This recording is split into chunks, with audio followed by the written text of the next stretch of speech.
Namibia 2019. I almost don't even know where to start this story. Hunting Namibia 2019 was such a big bucket list item for me.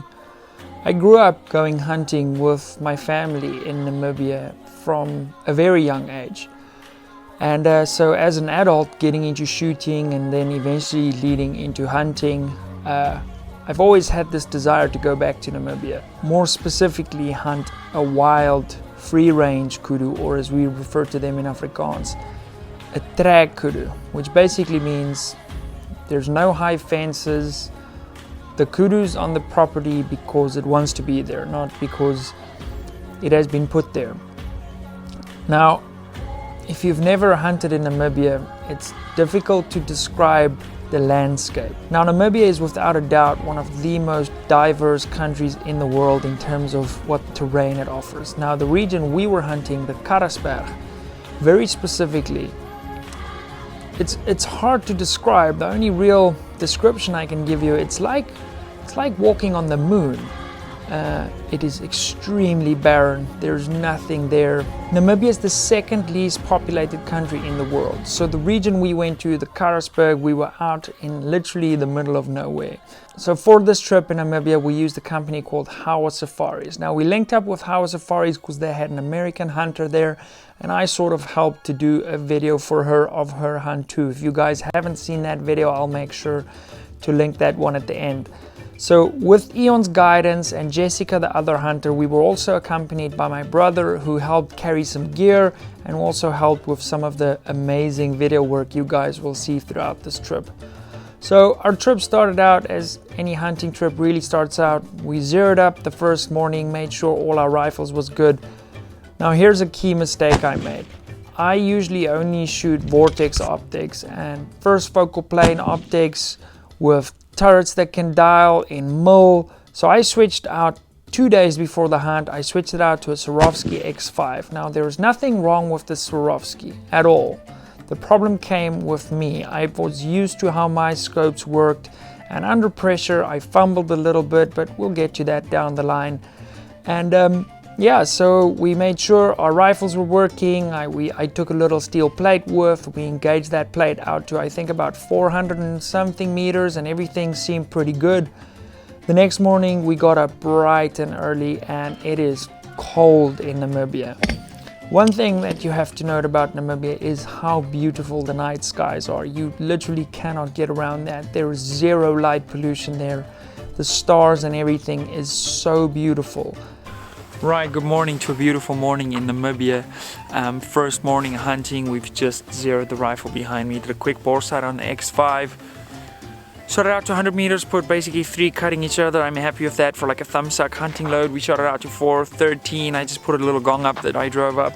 X5's in 0.5 mil per click. It's taking a little to get used to that adjustment, but we should be fine. Elevation was absolutely money. At 414, so we're good to go. Let's go hunting. We've got about a 30-minute drive to get to where we want to be, so not a lot of wind. I've got my little windsock here, and let's hope it stays that way. Let's get hunting.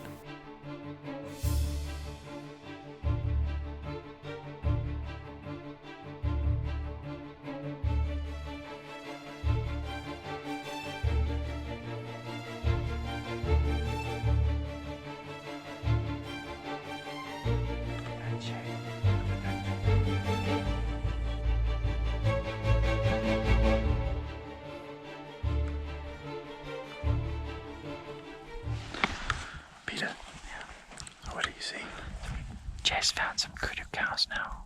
I don't know how she saw them. It's unbelievable. I'll try and get some spotting scope video of them now. That was incredible. So we met up with the farmer Stefan, and Stefan put us out in the mountain where we needed to be. Day one was a lot of walking around, a lot of glassing. This was literally, we leave the car by the roadside. There's no roads heading into these hills and valleys. And we would hike. We had so much gear. I took my ACC match rifle with the heavy barrel. That was a mistake. She got really heavy. It's not so much the weight that's really the problem, it's the angles. So the sharp angles on an arc rail, for example, really doesn't do well with one shoulder. Needless to say, I'm very comfortable with that platform. I have hunted with that platform, and I've hunted with that platform since, despite saying I would never do that again. However, we made some changes to get her lighter. So yeah, the first day, a lot of hiking. What's interesting about the Riverbed region is when you're glassing up from sort of out of a valley up onto this hillside, it looks like it's walkable there. And then you decide to walk there, and boy, it's unbelievable. It's indescribable. The only way I could really do that justice is to show you guys this sort of type of terrain we walked on. It was nuts. So absolutely wrecked when you get to the top. We're carrying all our water, everything is self-sustained. Obviously this is only a day hunt, this is no hectic stuff. But in Namibia, even though it's cold in the morning, it's brutal during the day. So it takes us a while to get halfway up this mountain, and we spot a group of kudu, 2 or 3 kudu on the other side of the valley, and we set up on this absolutely perfect prone flat rock, and I'm sneaking up to try not break my silhouette.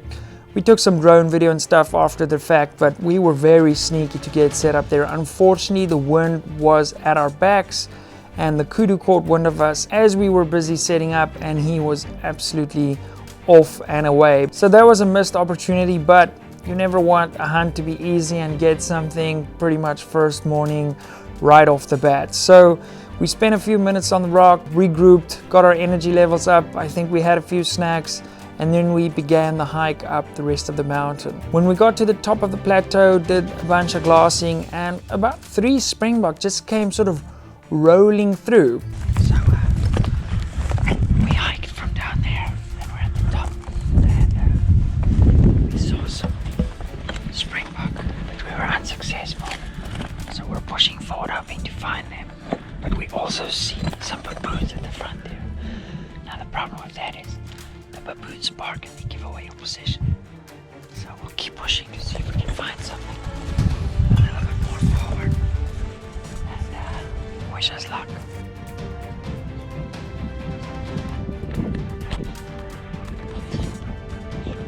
Anyway, for the rest of the day, we really have no luck. We head back to the camp, and we are spoiled every night and every afternoon, or when on the days we weren't hunting, with the most amazing food. So Eon from Hawa Safaris had actually hired a chef, Eugene, who was absolutely the life of the party, and he made this trip so much fun. We had the best desserts, we had the best meals. It was, Eugene, it was such a treat, man, and you absolutely made that trip.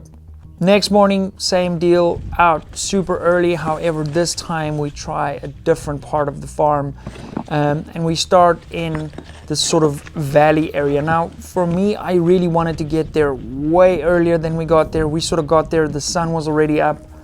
So by the time the sun's up, I want to be out there and I want to be on my binoculars. And at the time, I carried the big Swarovski BTX into the field. I want to be glassing up on a ridge already at that time, instead of being sort of down in the valley. So I felt that we left that one too late, which was a little bit frustrating. But that was also largely due to we had quite a bit of a drive to get to the hunting location every day. When I said 11 hours earlier, I meant 11 hours from where I stay here in Cape Town to Namibia. Every morning we had probably a 40-minute to an hour drive.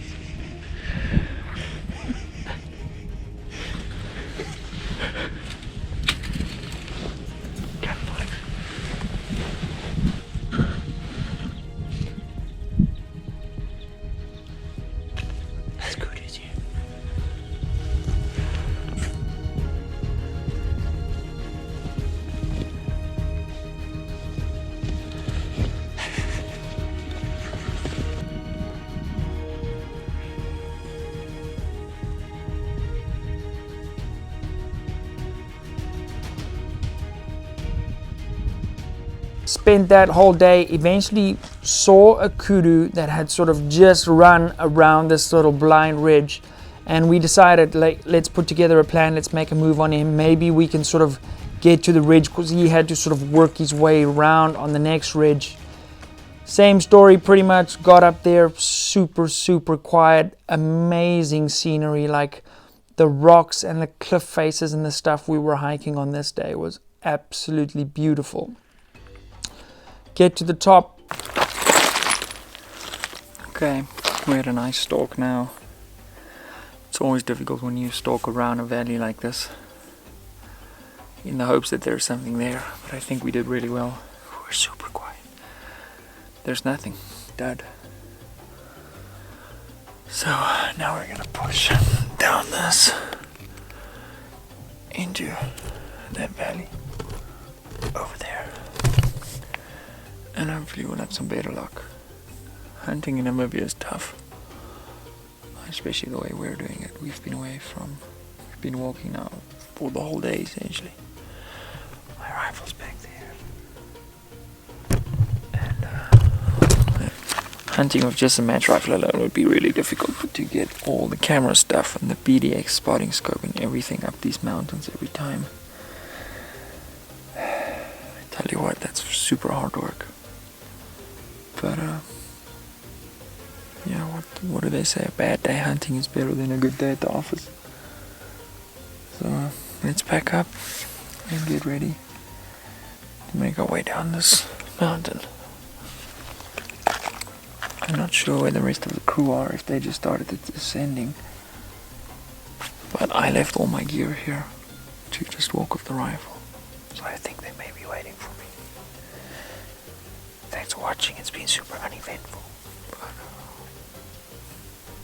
it's probably going to be a multi-part video at this point. Let's go. No kudu.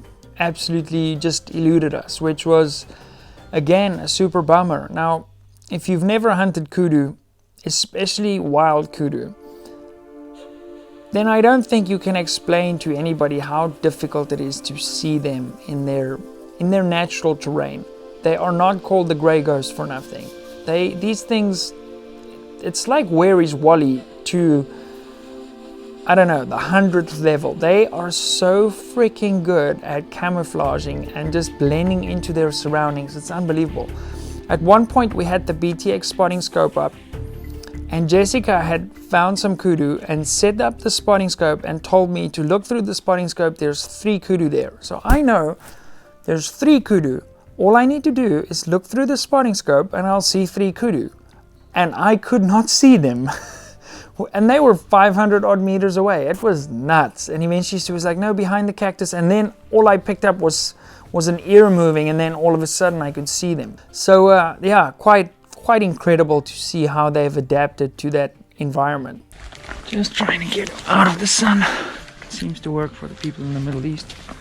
So might as well work in Africa.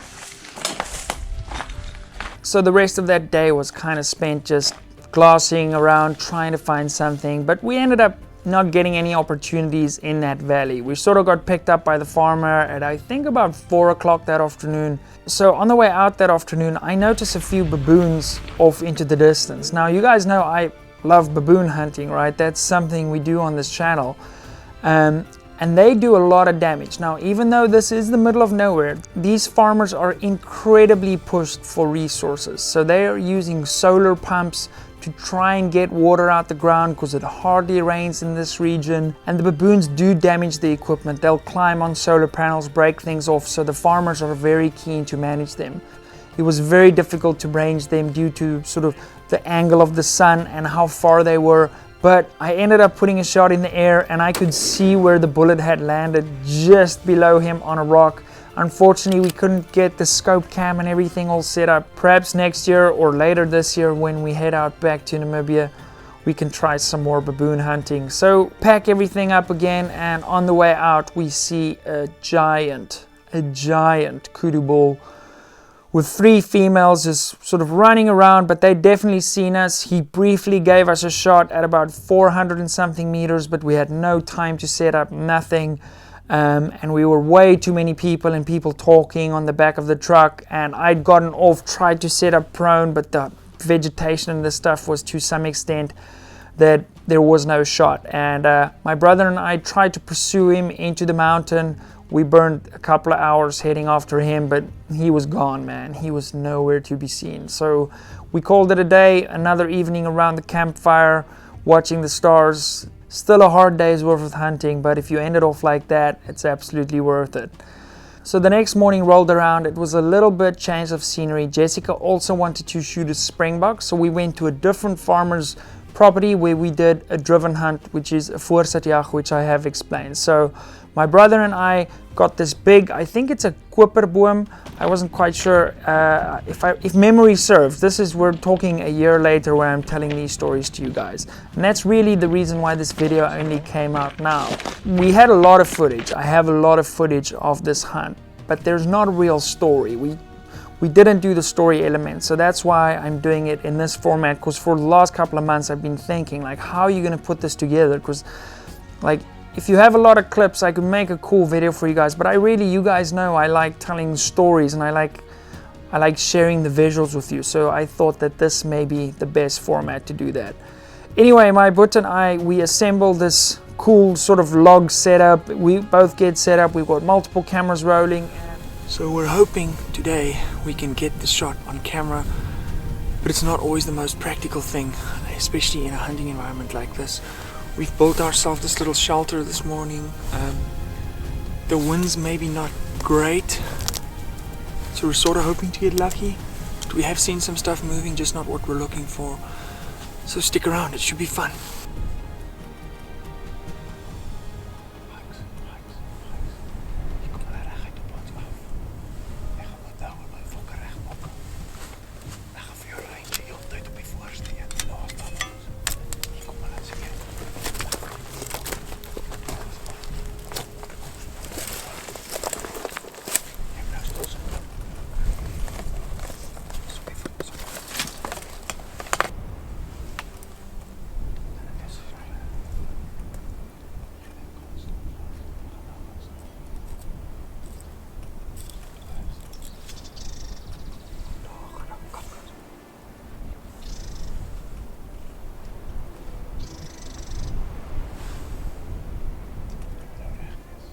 It's 20 minutes and the springboks are coming, and you feel the heart rates going up now. Keep in mind, I'm shooting a muzzle brake on my 6.5 Creedmoor. The bucks are coming in. I'm going like, okay, cool. I don't want to dial now because, you know, I'm scared I mess up the dial because it's a little bit different. It's second focal plane, so I really don't want to shoot off the reticle much because I'm not used to that. That's why now I just Vortex AMG on my hunting rifle. It's light, it's got the same reticle, everything. Anyway, springboks come up. My brother, he's ranging them from behind, click, click, click, giving me ranges the whole time. And as he sort of starts giving me ranges, we realize that they're going to flank us, and all of a sudden our cover is going to be completely blown. So I have to last minute get set up, jump over this tree stump, straddle it like a horse, and do like a precision rifle style shot on a running springbok. As my brother gave me the range, I let the shot rip. And due to the position and sort of how quickly everything happened, and there was a whole bunch of springbok, it was difficult. I did not see him drop in my scope. I also had the scope on max zoom so that I knew my reticle would be at the true power, because usually I'd be lower zoom a little bit to open up that field of view. Neither of us see the springbok drop. So now we're going like, did I just miss something again? And I'm looking towards him. Did we just miss another springbok? Like, how's that possible?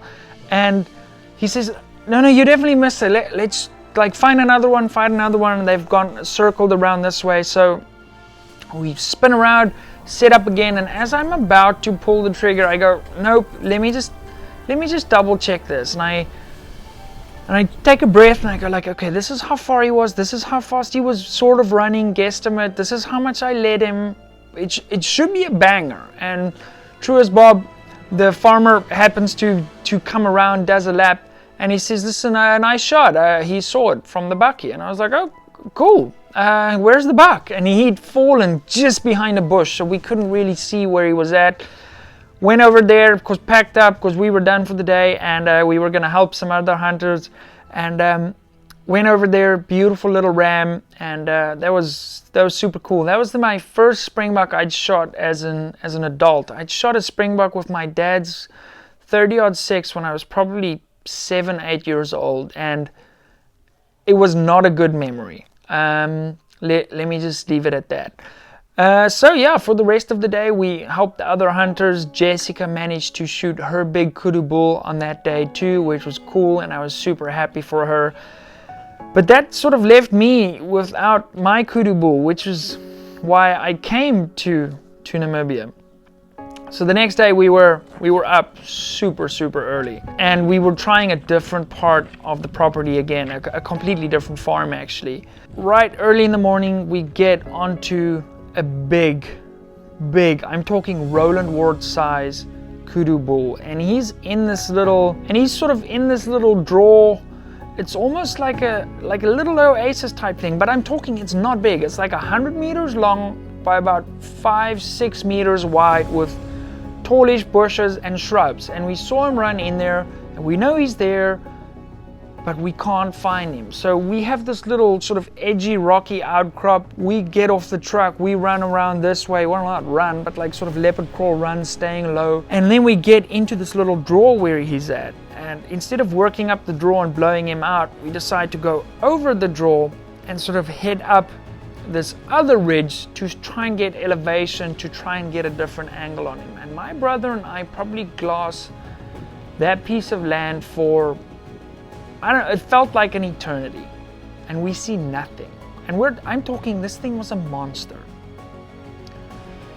Long story short, as we're about to call it a day, I hear off the back and completely behind us, here's a nice big kudu cow coming out, and I decide, listen, this is the one I see, it's an easy shot, she's in great condition, I'm gonna take her. So I quickly spin around, do this sort of awkward rock in the liver prone shot, and she drops right in her tracks. And as I look up, this giant bull pops up about 200 meters from where we were at. And I guess that's a lesson we have to learn. We just have to be patient and wait. It's a waiting game with hunting, and I was really impatient in this trip. So we get her all taken care of, call it a day, and we head back to some of Eugene's amazing food. Now during this time, my wife is highly pregnant too. There's no real cell phone reception, so FaceTime is not even an option. There's no Wi-Fi where we're at.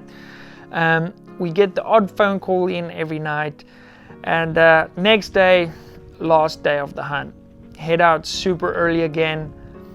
My brother and I decide to canvas this sort of dry riverbed, and we work our way up on the one side of the riverbed, glassing, clearing a whole big section of country, and then moving on to a next section, clearing country. And long story short, at about lunchtime, the farmer says, listen guys, this area is a dud. We're gonna pack up, walk back to the road. So him and I, we hike up back to the road, which by the way, our morning on this dry riverbed was unbelievable. It was super cool.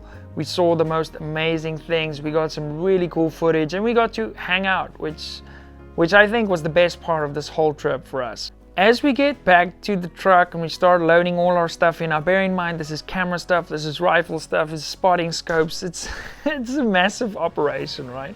Way too many things. But that's kind of how it goes when you're self-filming hunts, self-filming, using that loosely, because he was obviously helping with that. We get back to the truck, and one of the tracker guys goes, oh, there's a kudu. And we go like, okay. So I immediately just in front of the truck, prone on him, but he's sort of lying with you can just see these giant curls glistening in the afternoon sun. But I don't have a shot at him. If I had a bigger caliber, I probably would have threaded the needle through that bush, because it was like bush right here where the light's at, and then kudu. So how much could it possibly deflect in a space like that? Nonetheless, we're on him for about 30 minutes. This was a giant mistake. And we decide we're going to make a move and go downwind from him and try and get high ground on that side to shoot down towards him. And somewhere during this episode, I think we were just too quick. There was a couple of cows with him, and they spotted us. These guys flew up, and they took off straight up this mountain. Now my brother and I, keep in mind I come from a cycling background, my brother is a very good cyclist, he's very fit. We're like, yeah cool, we'll just run up this mountain and we'll get a shot here on top. So we take off at the speed of light. Me with my ACC and a Vortex. No, I hadn't swapped the scopes back. I'd left the Swarovski on. We running up this mountain. Guys, it was about 300 meters and I was like, I could taste the blood in my mouth. Run till you taste blood, then just back off a little bit. It doesn't work anymore if you stop training for months. So it was brutal, and needless to say, no kudu bull at the top of the mountain. So yeah, rest of the afternoon hunting, glassing, just trying to get something, and as it's starting to get dark, we call it a day. We're going home without, we got the cow, which is going to be wonderful meat, and I'm still eating of her today, a year later, but no big kudu bull. And as we're driving down, everything's packed away. We see a very big, beautiful kudu bull with, I think he had about 4 cows with him. Get set up. Now this is the time where, and me as a hunter, I'm still learning too. I'm getting off the truck, trying to get a shot, and I really don't want to be the hunter that drives around and shoots things off the truck, but that's not how we hunted. During this thing, by the way, I also skipped the whole day where we didn't do any shooting. I was just doing video stuff for Jess. So we hunted our asses off. So I see the kudu, he's at 440, I think he was. I know my rifle's dialed. I've since gone back, set up a gong at 1,000 meters, and I put like 5 rounds of Burger 140 VLDs in a spot like this. So I know the rifle's absolutely hammering. Got the scope figured out, everything's good to go. I burnt like 50 rounds of ammo on that steel target that day. So I'm confident to take this shot. Rounds in the air. Recoil management perfect. You guys know if you see your own vapor trail sometimes. I see the vapor trail. I see the round impact the kudu exactly where I wanted it to. He falls flat in his tracks. Insta kill. We're all up and down, high-fiving. The farmer's like, dude, he thinks it's the biggest kudu they've ever shot on this farm. Amazing. My brother takes off with the drone, flies out towards the kudu. The tracking guy walks up to the kudu because the sun's now setting rapidly. And that's one thing about Namibia. It's like, it's light, starts getting dark. So the sun's setting, the tracker guy's going, I'm packing the rifle away, getting all the camera stuff, because we now have to go and deal with this kudu. As the tracking guy gets about halfway to the kudu flies up and he goes, and he starts booking it. So basically what had happened, we saw this after the fact, is that I'd shot him just behind the shoulder but hit some bone, and I think it was due to how he was sort of quartering. I think he was quartering towards me, so I shot him a little bit too forward. But having seen him drop in his tracks, he was laying there for like 2 minutes not moving. I couldn't believe that he got up. Anyway, Namibia kudus are exceptionally tough, as it appears. So now kudu's walking sort of at a limping speed, which is something I never want to do. I never want to wound an animal. And my rifle's packed away. And all of a sudden, due to the vegetation and where he's at now, he's putting distance on us, like rapidly. And as I said earlier, there's no fences here, nothing. If the sun sets here, it's gonna be a long night, and I don't want to be in that position. So I grab the rifle, load up another round. Now I've got like, I think I had 1 round in my camo jacket. I pop it in, the guide's ranging for me 650, 660, 670. By the time I'm ready to shoot and dial my dope on, he's at 725 meters. Now I've given my thoughts on long range hunting before. Just because we can't do it, I don't think we should go out and intentionally do that. But here in this situation, my skills saved my butt. I am comfortable at shooting targets at a far distance, and in this specific case, I had to engage this animal at this distance. There was no way to close the gap. The sun was setting, and I was able to put a round in him, and we dropped him right there. And by the time we actually got to him, it was basically completely dark.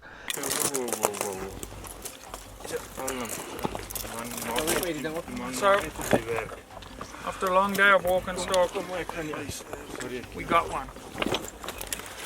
and he's a beauty. Moet sy tande op haar klip.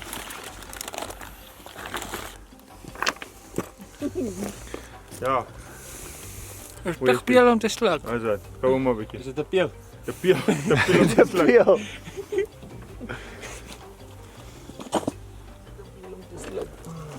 As hy, pronounce the bloody Mario. Kap hom. And That's it. evidently fear is not a factor for you. Ended up being the biggest kudu bull they'd ever harvested on the farm. The meat is amazing. I finished my last biltong and droewors quite recently. And yeah, the moral of the story is don't put your rifle away and high fives and hugs and yeah, we did it. I would leave them longer next time and stay on them with the scope with another round in the chamber. So that was a valuable lesson for me. But it was also cool to see that, you know, we put in all the training and we shoot targets that are really far away, that if we ever needed to, then we can utilize that skill. So yeah, the feeling of harvesting a big kudu bull in Namibia in that sort of conditions with how everything played out, I would have loved to get it done in one shot.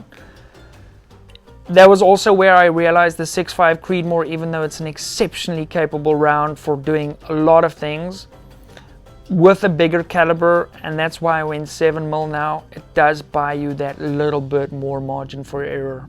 Because I think it'll just hit a little bit harder, have a lot more terminal energy. But having said that, I've since then hunted with my 6.5 and I've never felt that it really limits me. Just for my own peace of mind, I wanted to step that up in caliber, but that's just my personal opinion.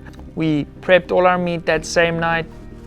The next morning we were out there super early because we had to drive back to Cape Town. Something I also forgot to mention was during one of these days there was an opportunity for my brother to also shoot a kudu bull, and I was able to guide him on and give him sort of distance dope out to his bull, which he placed an absolutely perfect shot on out of shooting sticks, and I think for me that was almost as cool as harvesting my own kudu bull, was to guide my brother onto his bull.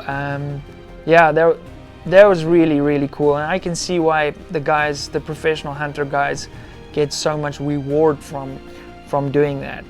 So guys, that's pretty much my memories of our hunt in Namibia. Again, if you haven't seen the video I made for Jessica, you can watch that over here.